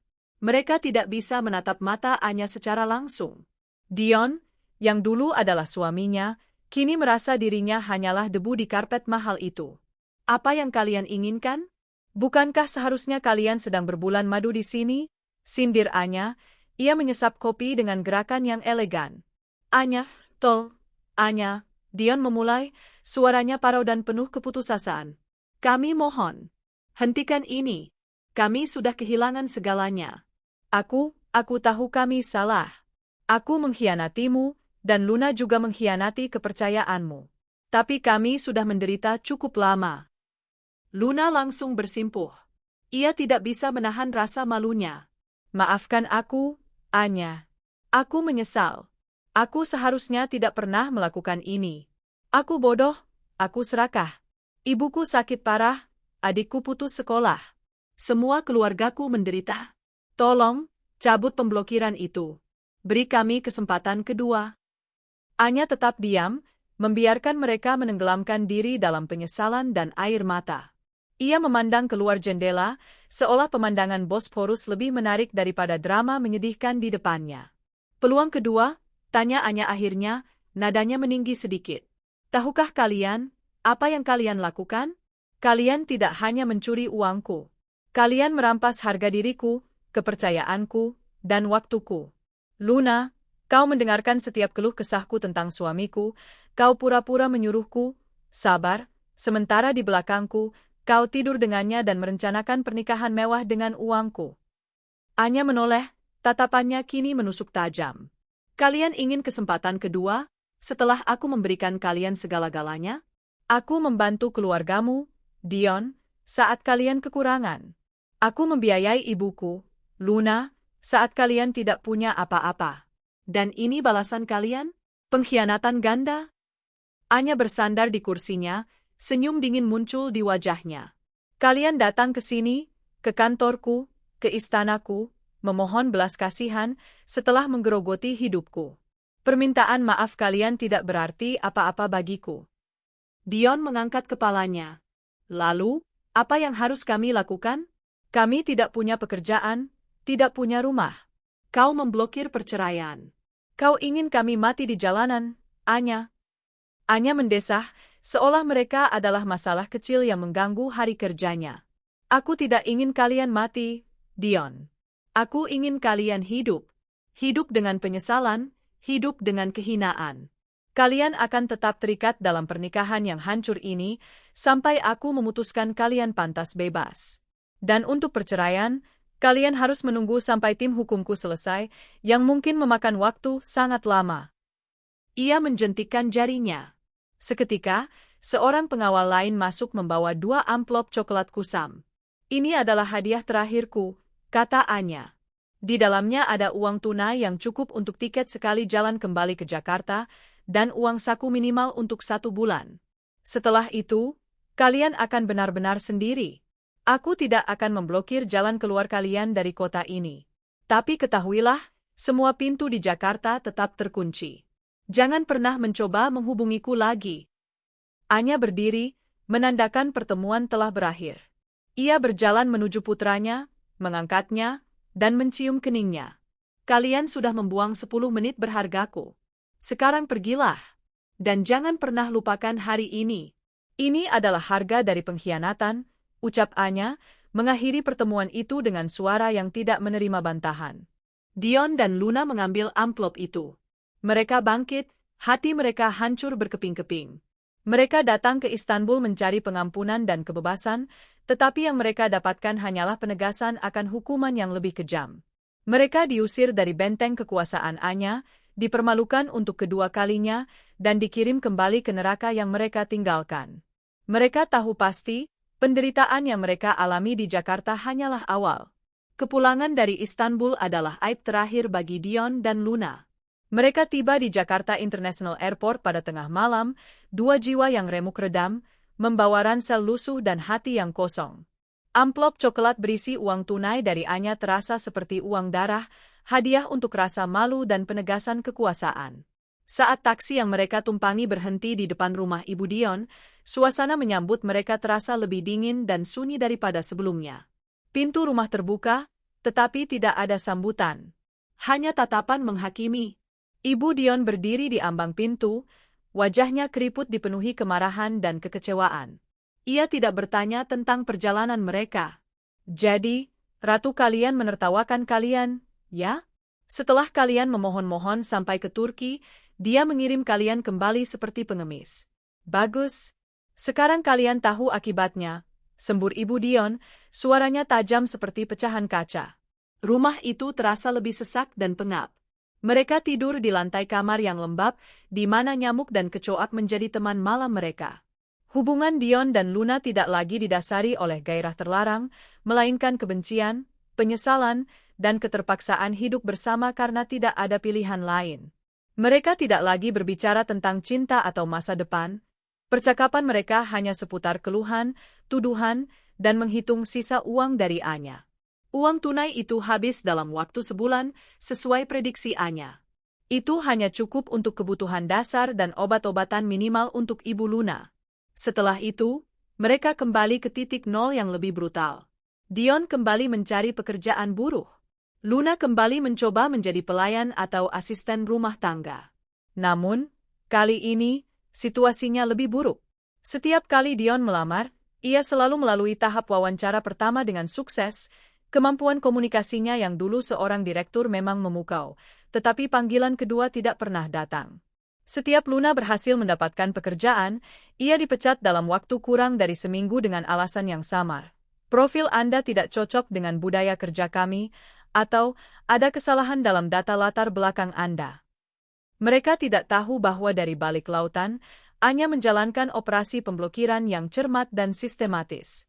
Tim intelijen Anya di Jakarta, yang dipimpin oleh tangan kanan barunya, mantan manajer operasional yang sangat setia dan kompeten, bertugas memantau pergerakan Dion dan Luna. Mekanisme kontrol Anya. Blacklist profesional, Tim Anya menyebarkan memo tidak resmi ke semua perusahaan rekanan dan kompetitor besar. Memo itu tidak terang-terangan menuduh, tetapi menyematkan label, berisiko tinggi, terlibat sengketa penggelapan dana, dan gangguan etika kerja serius pada nama Dion. Pengawasan kredit, Anya memastikan Dion dan Luna masuk dalam daftar hitam bank. Setiap upaya untuk mengajukan pinjaman mikro, kartu kredit, atau bahkan membuka rekening bisnis kecil, selalu ditolak tanpa alasan yang jelas. Tekanan sosial, informasi tentang pengkhianatan Dion dan Luna, ditambah dengan kejatuhan keluarga mereka, dikemas dalam bentuk gosip kelas atas dan disebarkan di lingkaran sosial lama. Tujuannya, memastikan Dion dan Luna tidak mendapat belas kasihan, bahkan dari teman lama yang mungkin mau membantu. Dion mulai merasa gila. Ia melamar ke 50 tempat dalam sebulan, dan 50 tempat menolaknya. Ini tidak masuk akal, Lun, teriak Dion, merobek sebuah surat penolakan. Aku bisa bekerja. Aku punya pengalaman. Mereka semua bilang aku hebat saat wawancara, tapi kenapa tidak ada yang mau menerimaku? Ini pasti ada yang salah. Luna, yang baru saja diusir dari pekerjaan mencuci piring di sebuah warung kecil karena membuat masalah, hanya bisa menangis diam. Ia tahu ini adalah Anya. Jerat itu tidak terlihat, tetapi kekuatan cengkeramannya tak tertahankan. Keputusasaan Luna dan kehancuran ibunya. Tekanan terbesar dirasakan Luna dari sisi keluarganya. Ibu Luna yang sakit-sakitan kini hanya bisa terbaring. Luna tidak mampu membeli obat-obatan yang memadai, dan rumah sakit menolak karena tagihan lama mereka belum dilunasi. Suatu sore, Luna menemukan ibunya menangis. Luna, ibu tidak kuat lagi. Lebih baik ibu mati saja, bisik ibunya lemah. Kau melihat adikmu? Dia seharusnya sekarang sedang mengikuti ujian sekolah, bukan menjual koran di lampu merah. Demi Tuhan, Luna, kau menghancurkan kita semua. Rasa bersalah Luna mencapai puncaknya. Ia memutuskan untuk mencoba satu cara terakhir. Ia pergi ke rumah sepupu jauhnya, yang dulunya sering ia bantu dengan uang Anya. Tolong, pinjami aku uang untuk biaya rumah sakit ibuku. Hanya sedikit saja, pinta Luna, bersujud di kaki sepupunya. Sepupu itu mundur selangkah, menatap Luna dengan jijik. Maaf, Luna. Kami tahu cerita lengkapnya. Kalian mengkhianati Anya, dan Anya adalah orang yang membiayai operasiku tahun lalu. Kami tidak mau berurusan dengan orang yang dikutuk. Kau yang memilih Dion, sekarang tanggung sendiri akibatnya. Luna pergi dengan tangan kosong. Ia menyadari, dukungan finansial Anya dulu bukanlah tanpa pamrih, tetapi telah menciptakan jaringan loyalitas yang kini berbalik menusuknya. Di mata semua orang yang pernah mereka kenal, Dion dan Luna adalah penyakit yang harus dihindari. Kontras dengan neraka Jakarta, Anya menikmati musim gugur di Istanbul. Ia menghadiri konferensi bisnis internasional, bernegosiasi kesepakatan bernilai jutaan dolar, dan tampil di sampul majalah bisnis Eropa sebagai Ratu Asia yang pindah. Ia tidak lagi hanya dikenal sebagai istri direktur, ia adalah seorang visioner dan ticoon sejati. Anaknya bahagia. Ia memiliki seorang ibu yang hadir sepenuhnya, penuh cinta, dan memberinya lingkungan yang stabil dan menyenangkan. Suatu malam, saat Anya sedang membaca dokumen investasi sambil menikmati pemandangan kota yang dipenuhi cahaya, Paka datang membawa laporan mingguan dari Jakarta. Nyonya, Dion dan Luna benar-benar terdesak. Dion mencoba melamar sebagai petugas kebersihan di 2 tempat, dan Luna mencoba menjual makanan beku, tetapi semuanya kami batalkan. Mereka sekarang mengemis pada kerabat, lapor Pak K. Anya meletakkan dokumennya. Ekspresinya tidak berubah. Bagaimana dengan kesehatan Ibu Luna? Tanya Anya, suaranya tenang. Memburuk. Mereka tidak mampu membeli obat. Anya terdiam sejenak.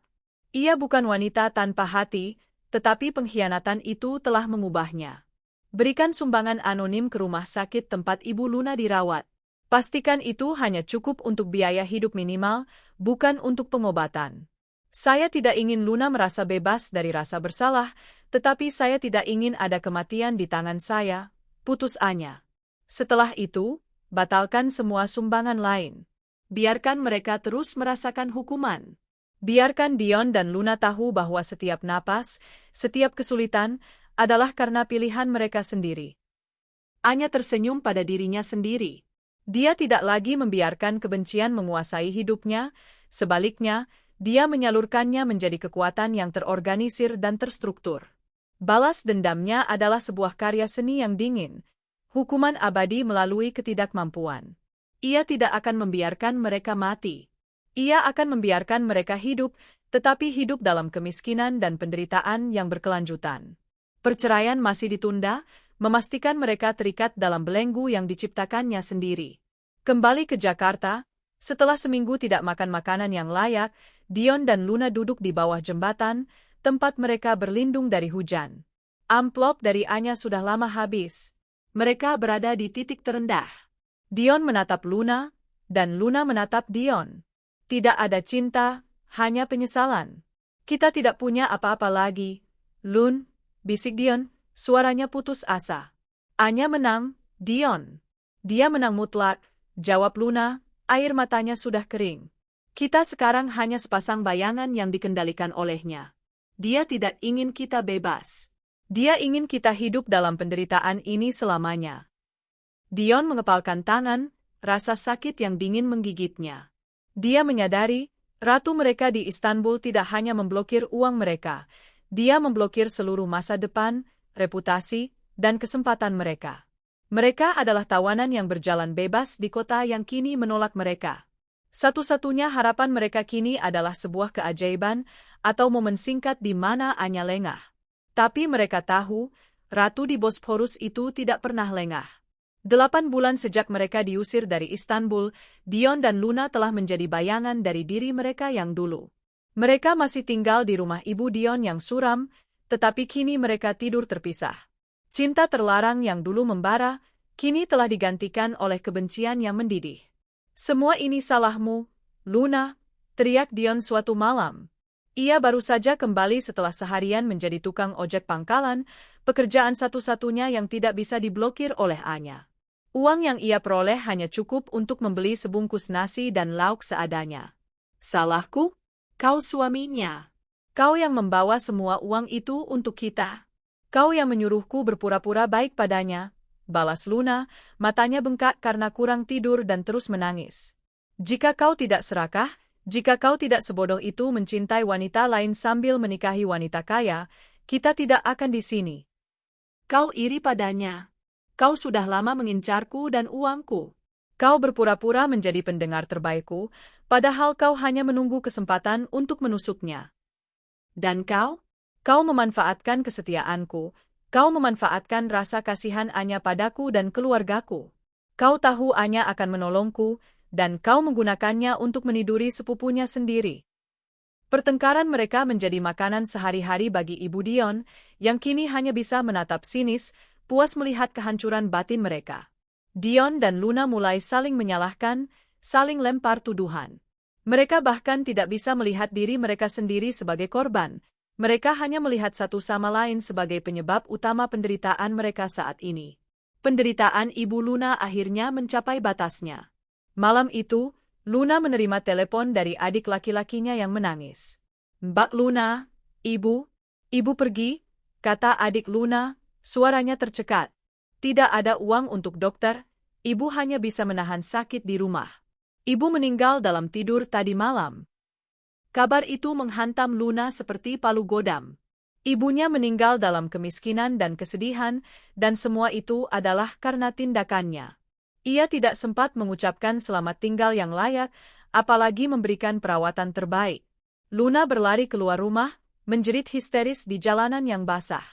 Ketika Dion menemukan Luna, ia mencoba menenangkannya, tetapi Luna mendorongnya menjauh. "Jangan sentuh aku. Kau yang menyebabkan semua ini. Kau yang membuat ibuku mati dalam penderitaan," jerit Luna, air matanya tak lagi mengandung kesedihan, melainkan amarah murni. Di tengah kesedihan dan amarahnya, Luna membuat keputusan. Ia harus melepaskan ikatan yang menghancurkannya ini, yaitu Dion. Malam itu, setelah pemakaman ibunya yang sederhana, Luna mengemasi sedikit pakaiannya. Ia meninggalkan Dion surat pendek di atas meja reot. "Dion, kita sudah selesai. Aku tidak bisa lagi melihat wajahmu tanpa mengingat penderitaanku dan penderitaan ibuku. Aku akan mencari jalan hidupku sendiri. Jangan mencariku. Kita sudah hancur bersama, tapi aku harus mencoba membangun kembali hidupku sendiri. Semoga kau menemukan kedamaianmu. Tapi aku ragu kau akan menemukannya sebelum Anya membebaskanmu. Pagi hari, Dion terbangun dan menemukan Luna telah pergi. Awalnya ia marah, tetapi kemudian ia merasakan kelegaan yang dingin. Setidaknya, beban Luna sudah tidak ada. Kini, ia sendirian, tetapi ia juga terbebas dari kebencian Luna. Dion, yang kini hidup sebagai tukang ojek dengan gelar direktur yang tak berguna, mulai memikirkan cara untuk mengakhiri hukumannya. Perceraian tidak mungkin tanpa persetujuan Anya. Kebebasan finansial tidak mungkin karena blacklist Anya. Satu-satunya cara adalah menyerang balik. Bukan dengan uang, karena ia tidak punya, tetapi dengan sesuatu yang bisa menyentuh Anya secara pribadi. Suatu malam, saat ia menunggu penumpang di sebuah persimpangan, ia melihat sebuah berita di televisi umum warung makan pinggir jalan. Berita itu menampilkan Anjaya Global Holding yang baru saja memenangkan tender besar di Eropa. Di akhir berita, ada gambar Anya yang sedang tersenyum penuh kemenangan di Istanbul dengan caption, Anya, the Iron Lady dari Bosporus, yang membesarkan putranya sambil mengurus kerajaan bisnis. Saat itulah ide gila itu muncul di benaknya. Anya mencintai putranya lebih dari segalanya. Kelemahan terbesar Anya adalah anaknya. Dion mulai menyusun rencana yang mengerikan. Ia tahu jadwal sekolah anaknya yang dulu. Ia tahu kemana saja anaknya dibawa saat liburan. Ia tahu bahwa meskipun Anya di Turki, anaknya kadang-kadang dibawa ke Jakarta atau Singapura untuk mengunjungi nenek dari pihak Anya, ibunya Anya, yang kini tinggal di luar negeri. Ia menyewa sebuah warnet kumuh dengan sisa uang recehnya. Ia menyamar, memastikan tidak ada CCTV yang merekamnya, dan mulai melacak pergerakan anaknya melalui koneksi lamanya dan media sosial keluarga yang kini ia pantau diam-diam, menggunakan akun anonim. Jika aku tidak bisa mendapatkan uangku, atau kebebasanku, aku akan mengambil satu-satunya hal yang paling berharga bagimu, Anya, bisik Dion pada dirinya sendiri, matanya dipenuhi kegilaan. Di Istanbul, Anya merasakan adanya perubahan pada laporan keamanan yang dikirim oleh tim keamanannya. Nyonya, ada peningkatan aktivitas akun anonim yang memantau akun media sosial lama Anda, serta akun sekolah anak Anda, lapor Pak K. Meskipun tidak ada pelanggaran keamanan langsung, ini mengkhawatirkan. Anya, yang kini lebih peka terhadap bahaya, langsung mengidentifikasi polanya. Hanya ada satu orang yang akan melakukan hal serendah dan serisiko ini. Dion, gumam Anya. Ia tidak panik, tetapi ia merasa jijik. Pak K, tingkatkan keamanan anak saya. Jangan pernah biarkan pengawal utama saya lengah. Saya akan mengirim tim tambahan ke Jakarta, di luar pengetahuan tim operasional di sana. Pastikan dia tidak bisa mendekati siapapun yang berhubungan dengan anak saya, bahkan dalam jarak 50 meter, perintah Anya. Ia kemudian membuka laptopnya dan mengetikkan email kepada tim hukumnya. Subjek, percepatan final perceraian. Kepada tim hukum, hentikan penundaan. Saya ingin proses perceraian ini selesai secepatnya. Buat penawaran final, Dion mendapatkan kebebasannya, tetapi sebagai gantinya, ia harus menandatangani surat pernyataan yang mengakui semua penggelapan dana dan pengkhianatan di depan notaris, serta menjamin bahwa ia tidak akan pernah menuntut hak asuh atau hak kunjungan anak. Saya telah selesai dengan drama ini. Dia sudah membayar harga yang cukup mahal. Kini saya ingin dia pergi untuk selamanya. Anya menyadari, membiarkan Dion berkeliaran dalam keputusasaan adalah risiko yang lebih besar daripada membebaskannya dari belenggu pernikahan. Kebebasan adalah hal terakhir yang bisa ia berikan, tetapi ia harus memastikan kebebasan itu datang dengan hukuman pengakuan dosa yang terekam secara legal. Dion, yang sudah merencanakan tindakan ekstrim, akan mendapatkan perceraiannya. Tetapi ia tidak tahu, perceraian itu akan datang dengan harga yang lebih mahal dari yang ia bayangkan. Beberapa minggu setelah Dion merencanakan tindakan gilanya, sepucuk surat tiba di rumah kumuh tempat ia tinggal bersama ibunya. Surat itu datang dari kantor hukum bergengsi yang mewakili Anya. Surat itu tebal, dingin, dan dikirimkan oleh kurir pribadi yang menolak menyerahkan paket kecuali kepada Dion sendiri. Dion membukanya dengan tangan gemetar. Ia mengharapkan surat cerai, tetapi yang ia temukan adalah ultimatum yang jauh lebih kejam. Surat itu berisi perjanjian perceraian final. Anya setuju untuk melepaskan Dion tanpa tuntutan finansial tambahan, karena ia telah mengambil semua aset mereka dan mencabut pemblokiran nama Dion dari catatan sipil dan bank yang memungkinkannya mendapatkan pekerjaan non-eksekutif biasa. Syarat mutlak. The Confession sebagai ganti kebebasannya, Dion harus secara sukarela dan sah di hadapan notaris menandatangani sebuah surat pernyataan pengakuan dosa. Dokumen ini merinci pengakuan Dion atas penggelapan dana perusahaan selama ia menjabat dan pengkhianatan dalam perkawinan, adulterasi dengan Luna. Dokumen ini akan disimpan oleh Anya sebagai alat legal pamungkas. Pengabaian hak asuh.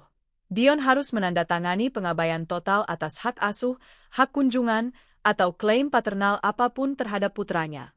Dion membacanya berulang kali. Anya tidak hanya ingin menceraikannya, ia ingin menghapus keberadaan Dion sepenuhnya, menjadikannya penjahat yang diakui secara hukum, dan memastikan Dion tidak memiliki alasan legal apapun untuk mendekati putranya. Brengsek. Dia ingin aku bunuh diri. Dion membanting surat itu ke lantai, wajahnya merah padam. Aku tidak bisa menandatangani ini. Aku akan menjadi penjahat yang diakui. Bagaimana jika suatu hari dia memutuskan untuk menjebloskanku ke penjara dengan pengakuan ini? Aku tidak akan pernah melihat anakku lagi. Ibu Dion mengambil surat itu dan membacanya dengan perlahan. Wajahnya yang keriput menunjukkan rasa jijik dan penyesalan. Dion, kau mengkhianati istrimu. Kau mencuri. Kau menghancurkan dirimu sendiri. Sekarang, apa yang lebih penting bagimu? Tanya ibunya dengan suara serak. Hidup di jalanan dengan gelar, suami, yang tak berguna, terus diblokir dari setiap kesempatan, atau kebebasan, sekalipun itu kebebasan yang memalukan. Tapi anakku, Bu, kau kehilangan hak atas anakmu sejak kau meninggalkannya untuk pernikahan di Turki. Kau sudah tidak menjadi ayahnya sejak kau mengkhianati ibunya. Sekarang, pilihlah, penyesalan abadi tanpa kebebasan, atau awal yang baru dengan pengakuan dosa di tangan mantan istrimu. Dion menghabiskan 3 hari dalam dilema yang menyiksa. Jika ia menolak, Anya akan terus menunda perceraian. Rencana penculikannya sudah diketahui. Jika ia mencoba tindakan ekstrim lagi, Anya pasti akan bereaksi dengan kekerasan hukum. Satu-satunya cara untuk keluar dari penjara finansial dan pernikahan ini adalah melalui pintu yang Anya sediakan. Pertemuan di ruang hampa. Akhirnya, Dion menyerah. Ia menghubungi tim hukum Anya dan menyetujui pertemuan. Pertemuan itu diadakan di kantor notaris netral di kawasan Kuningan, Jakarta. Dion datang sendiri, mengenakan pakaian lusuh terbaiknya. Di ruangan itu, ia hanya bertemu dengan 2 orang. Pengacara Anya, seorang wanita muda yang dingin dan efisien bernama Miss Wina, dan seorang notaris resmi. Miss Wina tidak berbasa-basi.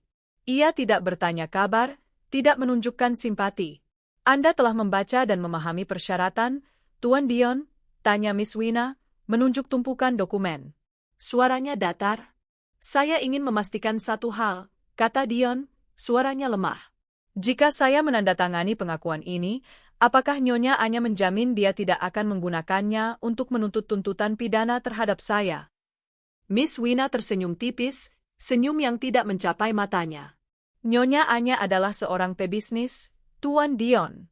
Dia bukan wanita pendendam tanpa tujuan. Dia ingin kebebasan.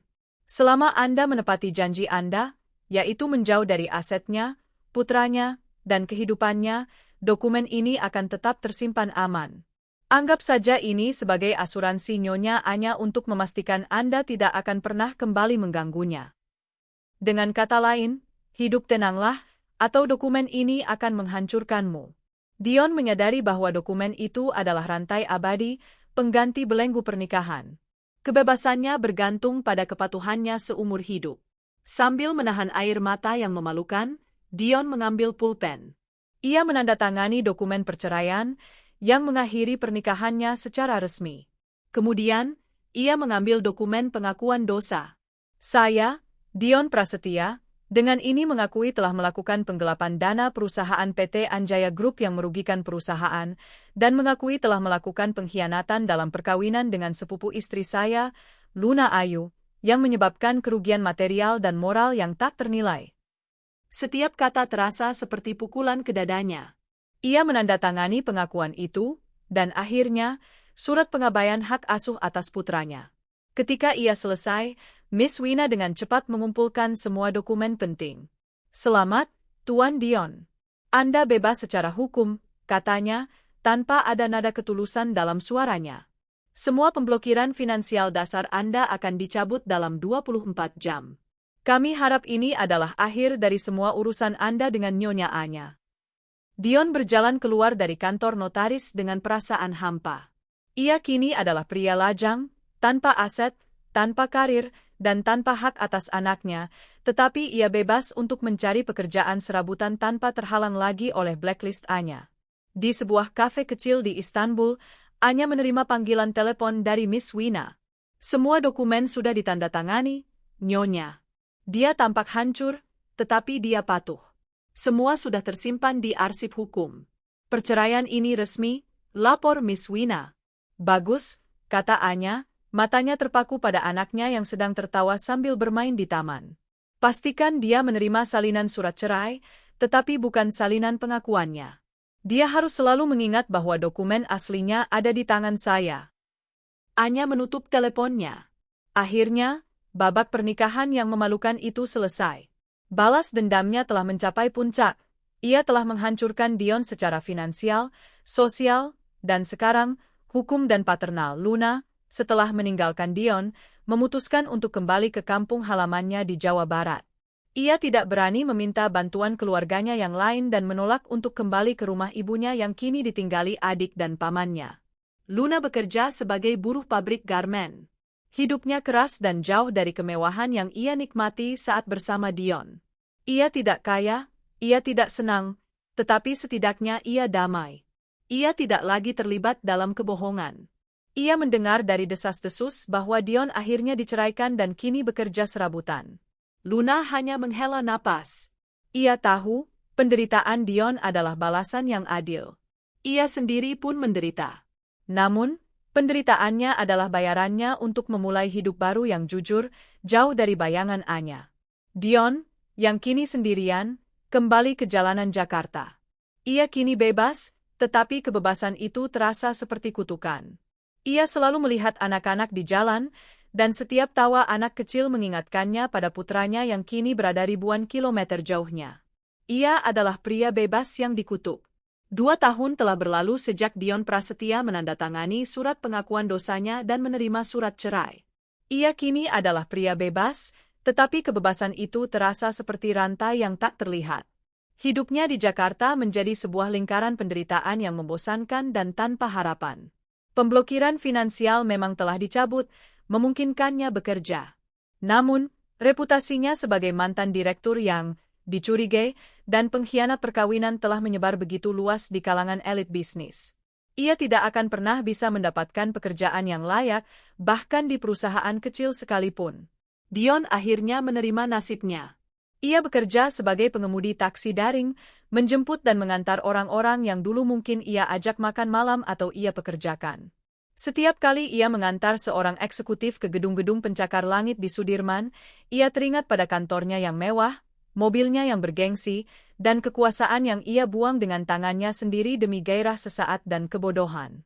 Ia tinggal di kamar kontrakan kecil yang lembab, jauh dari rumah ibunya yang kini sepenuhnya dihidupi oleh adik perempuannya. Hubungannya dengan keluarganya telah putus. Ibunya, meskipun merasa kasihan, tidak bisa memaafkan aib yang dibawa Dion, terutama setelah perceraian yang sah itu memojokkan Dion sebagai penjahat. Dion hidup dalam ketakutan abadi. Dokumen pengakuan dosa yang asli, yang merinci penggelapan dana dan perselingkuhan, selalu membayanginya. Ia tahu, jika suatu hari ia mencoba melanggar perjanjian, atau bahkan hanya mencoba menghubungi putranya, Anya akan menjebloskannya ke penjara. Ketakutan itu adalah pengawal setianya. Ia tidak lagi ambisius, hanya pasrah dan patuh. Satu-satunya hiburannya adalah melihat foto-foto putranya yang kadang-kadang muncul di berita atau majalah bisnis, bersama Anya, yang kini dijuluki The Iron Lady of Bosporus. Putranya tumbuh bahagia, cerdas, dan tampan. Foto itu menusuknya. Ia telah kehilangan hak untuk menyaksikan pertumbuhan itu, sebuah hukuman paternal yang jauh lebih menyakitkan daripada kemiskinan.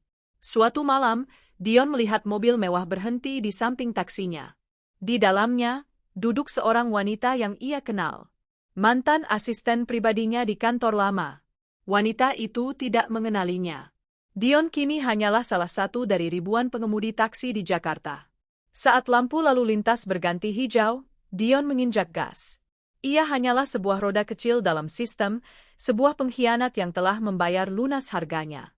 Kehancurannya bersifat mutlak, abadi, dan terstruktur. Luna, setelah kembali ke kampung halaman di Jawa Barat, menjalani kehidupan yang sangat berbeda dari Dion. Ia menemukan kedamaian dalam kesederhanaan. Ia bekerja di pabrik garmen, menjahit pakaian dari subuh hingga petang. Hidupnya keras. Ia berbagi kamar dengan 5 buruh lainnya. Makanan adalah nasi dan lauk seadanya. Tidak ada lagi tas bermerek, tidak ada lagi kartu kredit, dan tidak ada lagi janji-janji palsu dari Dion. Namun, Luna menemukan sesuatu yang telah lama hilang, ketenangan batin. Di tengah kemiskinannya, ia tidak perlu lagi berbohong, berpura-pura, atau merasa bersalah. Ia telah membayar harga atas perbuatannya. Kehilangan ibunya dalam kondisi mengenaskan menjadi pelajaran terbesarnya. Ia menyisihkan sebagian kecil gajinya untuk membantu adik laki-lakinya melanjutkan sekolah dan ia sering berziarah ke makam ibunya. Sesekali, berita tentang kehebatan Anya atau kehancuran Dion sampai ke telinganya. Ia hanya mendengarkan dengan netral. Ia tidak lagi membenci Anya, justru ia menghormati wanita itu. Anya memberinya kesempatan kedua untuk hidup jujur, meskipun harga yang harus dibayar adalah kehancuran total. Luna tidak mencari cinta lagi. Ia fokus pada pekerjaannya dan membimbing adiknya. Ia tahu, hidupnya mungkin tidak akan pernah mencapai kemewahan lagi, tetapi ia telah mendapatkan kembali martabatnya yang hilang. Ia memilih kedamaian yang sederhana, jauh dari bayang-bayang kekayaan yang menipu. Di Istanbul, Anya mencapai puncak tertinggi dalam karirnya dan kehidupannya. Perusahaan barunya, Anjaya Global Holding, yang dibangun dari nol setelah ia menarik semua asetnya dari perusahaan lama, menjadi kekuatan yang dominan di pasar Eropa dan Asia Tengah. Ia dihormati, dikagumi, dan ditakuti, sebuah kombinasi yang ia nikmati. Ia bukan lagi sekadar istri, tetapi seorang pemimpin global yang mandiri. Anya membeli sebuah villa besar menghadap Selat Bosporus, dengan pemandangan indah yang menjadi latar belakang sempurna bagi kebahagiaan barunya. Putranya tumbuh menjadi anak yang cerdas dan penuh kasih sayang. Dia memiliki seorang ibu yang stabil, aman, dan sangat menyayanginya. Anya memastikan putranya memiliki semua yang ia butuhkan, terutama waktu dan perhatiannya. Ia tidak pernah menyebut nama Dion, tetapi ia mengajarkan putranya tentang kejujuran, integritas, dan kekuatan untuk membela diri. Pada ulang tahun putranya yang ke-10, Anya mengadakan pesta kecil nan hangat. Putranya memeluknya erat, senyumnya tulus. Malam itu, setelah putranya tidur, Anya duduk di balkon, memandangi cahaya malam Istanbul. Ia membuka laci kecil dan mengeluarkan 2 dokumen, surat cerai dan surat pernyataan pengakuan dosa Dion. Ia menatap tanda tangan Dion di pengakuan itu. "Aku memaafkanmu, Dion," bisiknya pelan, bukan karena belas kasihan, melainkan karena ia tidak ingin kebencian menodai kehidupannya yang baru. "Tapi aku tidak akan pernah membiarkanmu lupa." Anya menyadari, balas dendamnya bukanlah tentang membuat Dion dan Luna menderita selamanya, meskipun itu adalah efek samping yang manis. Balas dendamnya adalah tentang menebus kerugiannya dan mendapatkan kembali kendali atas hidupnya sendiri. Ia tidak membiarkan pengkhianatan itu menghancurkannya. Ia menggunakannya sebagai bahan bakar untuk membangun kerajaan yang jauh lebih besar dan lebih kuat. Ia kini bebas dari Dion, bebas dari Luna, dan bebas dari bayang-bayang wanita baik hati yang mudah ditipu. Ia telah berevolusi menjadi wanita yang kuat, berhati baja, dan tidak akan pernah lagi membiarkan kebaikan hatinya menjadi titik lemah. Dengan senyum yang damai dan penuh kemenangan, Anya menutup laci itu. Dokumen-dokumen itu hanyalah kenang-kenangan pahit dari masa lalu yang tidak akan pernah ia ulangi.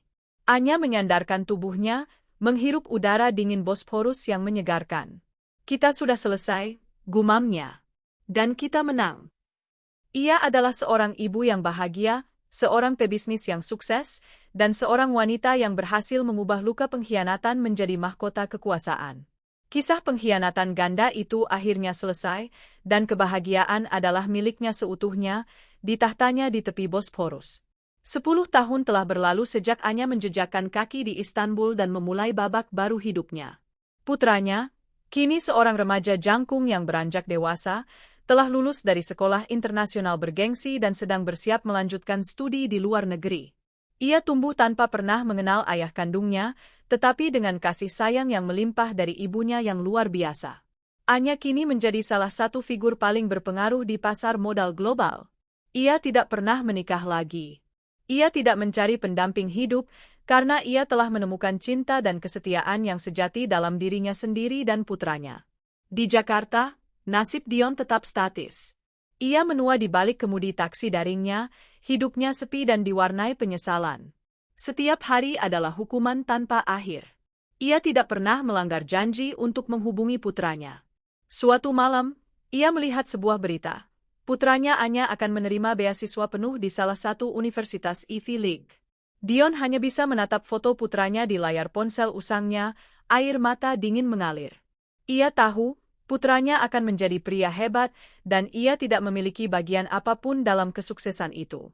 Sementara itu, Luna tetap berada di Jawa Barat. Ia tidak pernah mencari Dion.